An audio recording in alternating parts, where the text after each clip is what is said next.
ISKCON নিয়ে আপনি কাজ করেছেন, আমরা জানি ইসকনের যে সার্বিক পরিস্থিতি বা সবকিছু মিলিয়ে কি করা যায়। পিনাকিদা বলেছেন 7 দিন তিনি ইসকন নিয়ে একটি এপিসোড করছিলেন, তিনি 7 দিন এটি স্থগিত রাখবেন। ইসকনকে মাহমুদ ভাইকে যে হুমকি দিয়েছে সেটি প্রত্যাহার করে নিতে হবে, ক্ষমা চাইতে হবে, নাহলে তিনি তাদের মুখোশ উন্মোচনে আরো কঠোর ভূমিকায় যাবেন। ইসকন নিয়ে আপনি অনেক কাজ করেছেন, আমি জানি আপনি বিপদগ্রস্ত হয়েছিলেন। আপনার কথাটা একটু শুনি, ইসকন নিয়ে আপনার বক্তব্য খুব সংক্ষেপে 10 মিনিটের মধ্যে আমরা অনুষ্ঠান শেষ করবো।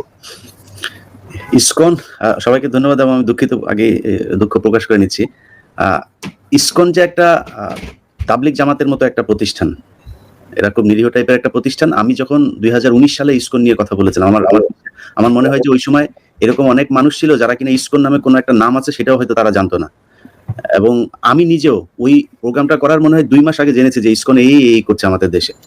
তো যাই হোক, তখন কেউ বলেছিল, এবং এখনো ধরেন আপনি পিনাকিদার কথা যদি মনে করেন, মানে পিনাকিদার সাথে এখন কিছু মানুষ আছে সোশ্যাল মিডিয়াতে, মানে কিছু এই সাপ তেলা পোকামাকড় এরকম কিছু আছে, এগুলো এসে গুতাগুতি করে।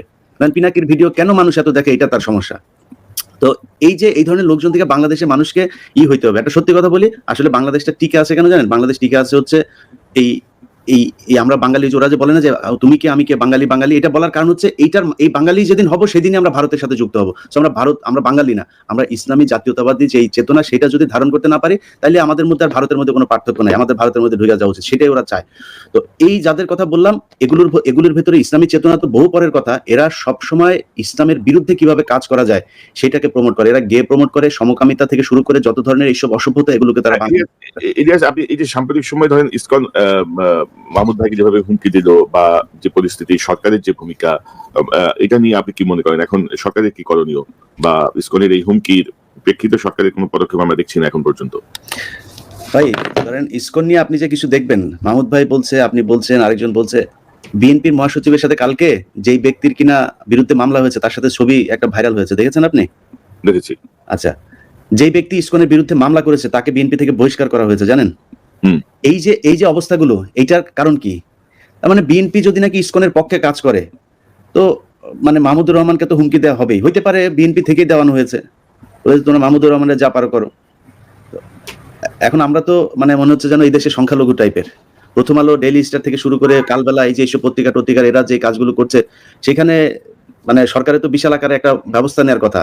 সেখানে আপনার প্রধান উপদেষ্টা, প্রেস সচিব, সে ফেসবুকে পোস্ট করে প্রথম আলোর বন্দনা করে। তারপরে বিএনপি জামাতের পক্ষ থেকে আমি খুব শক্ত কোনো অবস্থান তাদের ব্যাপারে দেখি না। এখন তারা যদি মনে করে বিএনপি ডেইলি স্টার, প্রথম আলো এরা হচ্ছে দেশের জন্য হুমকি, না, কিছু বলার নাই।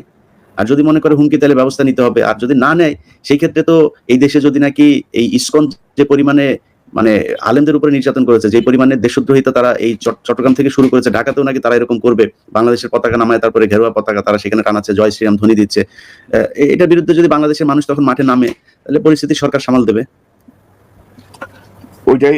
আর একটা মন্তব্য দিতে চাই, এই সরকারের 3 মাস হতে চললো, আপনি কি মনে করেন এই সরকারের যে ব্যর্থতা বা সরকারের করণীয়, সরকার তো পারছে না, আমরা অনেক রকমের আভাস পাচ্ছি যে একটা জরুরি অবস্থা থেকে দেশ যাচ্ছে কিনা, অন্য কোনো শাসন আমাদের উপর আসছে কিনা, এবং এগুলো পরিকল্পিতভাবে হচ্ছে কিনা, সরকার কেন পারছে না?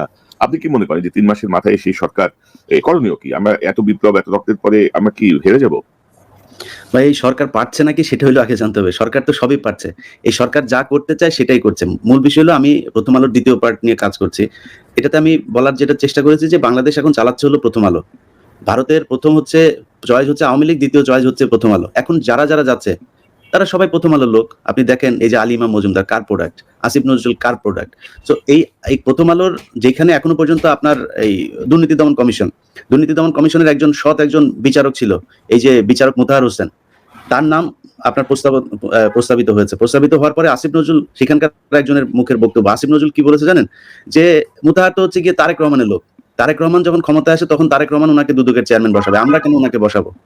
এই হচ্ছে প্রথম আলোর সব জায়গাতেই, প্রথম আলো এবং ডেইলি স্টারের যে একটা আধিপত্য, এটা দিয়ে তারা দেশ চালাচ্ছে। এবং তারা যেটা করতে যাচ্ছে, ধরেন শিল্পকলা একাডেমিতে তারা একজনকে বসিয়েছে যিনি বলেছেন যে 2024 সালে এসেও মেয়েরা বুরকা পরে, এটা তার কাছে খুব খারাপ লেগেছে, তিনি ওইখানে বসেছেন। আলী ইমাম মজুমদার তিনি ওইখানে বসেছেন। তারপরে ডক্টর মোহাম্মদ ইউনূস একমাত্র গণমাধ্যমের সাথে বক্তব্য দিয়েছে, সেটাও সে প্রথম আলো।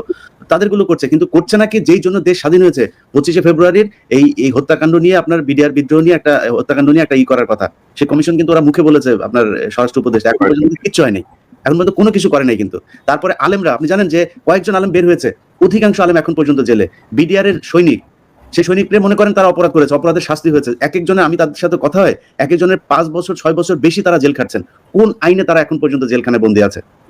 এগুলো নিয়ে কোনো কথা নাই কিন্তু। তারপরে সব যদি বাদ দেন, কনক ভাই আপনি বলেন মাহমুদ ভাই গিয়ে দেখতে গিয়েছে তাদেরকে, আহত হয়ে এখন হাসপাতালে সে চিকিৎসার টাকা পায় না।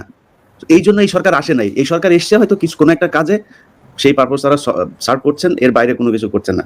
আমার মনে হয় এদেরকে সরানোর জন্য বিএনপি এবং জামায়াতের এখন যেই মাঝখানে একটা মানে দুই দলের ভেতরে এই যে রয়ের লোকজন এই যে একটা দ্বন্দ্ব তৈরি করার চেষ্টা করছে, মানে ঘটনা ঘটার আগেই প্রথম আলো কালবেলা এগুলো তো এখন আপনার নিউজ বের হচ্ছে, সেই নিউজে বলা হচ্ছে কি অমুক জায়গায় বিএনপির ওই লোক নাকি চাঁদাবাজি করে, অমুক জায়গায় এই চাঁদাবাজি করে, এগুলো করে করে নিজেদের জমি জায়গা বিএনপির যেগুলো আওয়ামী লীগ দখল করেছিল সেগুলো দখল করতে গেলেও আমার পরিচিত, সেগুলো দখল করতে গেলেও এখন বিএনপির লোকজনকে বলা হচ্ছে চাঁদাবাজ দখলবাজ বলে তাদেরকে আবার দল থেকে বহিষ্কার করে দেওয়া হচ্ছে। আবার বিএনপি জামাতের মধ্যে একটা কোন্দল তৈরি করা হচ্ছে, করে তারপরে এই একটা বিশৃঙ্খলা তৈরি করে এই দুই দলই খারাপ। 111 মতো আপনার মাহফুজ আনাম আবার বলে উঠবে যে দুই নেত্রী দরকার নাই, নতুন বাংলাদেশ হবে, অন্য কেউ চালাবে। তারা আমার মনে হয় ওই দিকেই যাচ্ছে। না, এখন তো দুই নেত্রী না, এখন -3 হয়ে গেছে। শেখ হাসিনা, খালেদা জিয়া এবং তারেক রহমান -3 দিকে যাচ্ছে।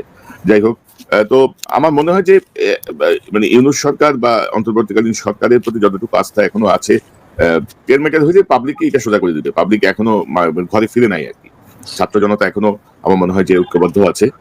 কেয়ারমেকার হলে তারাই এগুলোর জবাব দিয়ে দিবে, ছাড়বে না। মাহমুদ, আপনার কোনো শেষ কোনো মন্তব্য আপনি করবেন ইলিয়াসের বক্তব্যের পরে? না, আমি শেষ মন্তব্য করে ফেলেছি। ইলিয়াসের কথা দিয়ে আমরা শেষ করি। জি। আর ইলিয়াস তো ইসকন নিয়ে অনেক কাজ করেছে এবং সর্বপ্রথম কাজ করেছিল আমার মনে আছে। তো ডক্টর মাহমুদুর রহমান, আপনাকে ধন্যবাদ। পিনাকিদা অবশ্য ভাই তখন দেখেন, তখন এই ইসকনের করার পরে তারা বলেছিল যে ওই যে ওইখানে একটা চিঠির উল্লেখ ছিল, সেখানে তারা বলেছিল যে এই ইসকন হচ্ছে ওই যে কৃষ্ণ ভাবনা তারা করে। আমাদের এক সাংবাদিক আছে, ওই সাংবাদিক হচ্ছে কি আপনার এটারে নিয়ে ব্যাপক বিশ্লেষণ, অনেক পড়াশোনা করেছিল, সে বিস্তর পড়াশোনা করেছিল। সেই পড়াশোনা করার পরপরই তিনার আমেরিকাতে বাড়ি গাড়ি টাড়ি মার্সিডিজ টার্সিডিজ অনেক কিছু হয়েছে। তো এই যে ইসকনের পক্ষে কেন কথা বলে এটা আমরা বুঝি। এখন ইসকন থেকে যে আমরাও কিছু যে অফার টফার পাই না এরকম না, কনক ভাইকে নাম ধরেই বলেছে যে ভাই আসেন। আমরা কিন্তু ওগুলিতে যাই নাই, ঠিক আছে, আমরা এখানে এখনো ভাড়া বাড়িতেই থাকি, আমরা কষ্টেই থাকি, এখনো কাজ করে খাই। তো এই এগুলোতে যারা বলেছিল যে তারা কৃষ্ণ ভাবনা করে, তাদের সাথে হিন্দুদের কোনো নাই, মা কালী নিয়ে কোনো সম্পর্ক নাই, তারা এখন দেখুক ইসকন, হিন্দু এবং আওয়ামী লীগ সবই এক জিনিস, মাঝখানে মুসলমানদের বিরুদ্ধে সবাই কাজ করছে। আর ইসকন কিন্তু সনাতনী হিন্দুদেরও শত্রু, তারা কিন্তু সনাতনী হিন্দুদের মন্দির দখল করে ইসকন মন্দির বানায়। এইখানে ভাই একটা বিষয় আছে যে তারা তাদের সাথে তাদের কিছু কিছু শত্রুতা, ইসকন যেটা থেকে কোথা থেকে শুরু হয়েছে সেটা যদি নাকি কেউ বুঝতে চায়, ওইটা আবার বলতে গেলে আবার অনেক সমস্যা হবে। এটার হাত আবার অনেক অনেক লম্বা হাত এটার। এখন এই ইসকনের বাংলাদেশ প্রেক্ষাপট, ভারতের প্রেক্ষাপট, ওগুলির সব জায়গায় কিন্তু তারা প্রেক্ষাপট আলাদা আলাদা করে রাখে। এটা কিন্তু খুব মানে ওইটার নাম বলছি না, সেই জাতি থেকে কিন্তু এটা শুরু হয়েছে। অতএব তাদের খেলা কিন্তু 500, আমরা যেটা 500 বছর পরে চিন্তা করি, ওরা 500 বছর আগে সেটা চিন্তা করে। তো তাদেরকে বাংলাদেশে কিভাবে চলতে হবে সেটা তারা জানে। তারা পৃথিবীর সব ধর্মের মধ্যে একটা ঝামেলা তৈরি করতে চায়। বানর থেকে মানুষ তৈরি হয়েছে, এটা দিয়ে তাদের শুরু হয়েছে।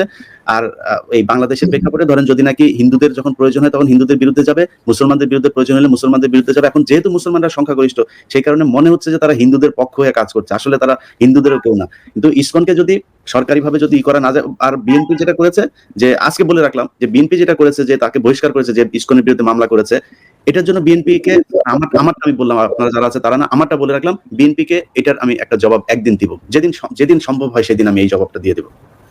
জি, ইলিয়াস আপনাকে ধন্যবাদ। ডক্টর মাহমুদুর রহমান, আপনাকে অসংখ্য ধন্যবাদ। আপনার দীর্ঘ সময় দিয়েছেন, আমরা আলোচনা শুনলাম। নিশ্চয়ই নিকট সময় আবার আপনাদের সঙ্গে আবার আলোচনা করবো। পিনাকিদা অনুষ্ঠান শুরুর আগে আমাকে বলেছিলেন তিনি 50 মিনিট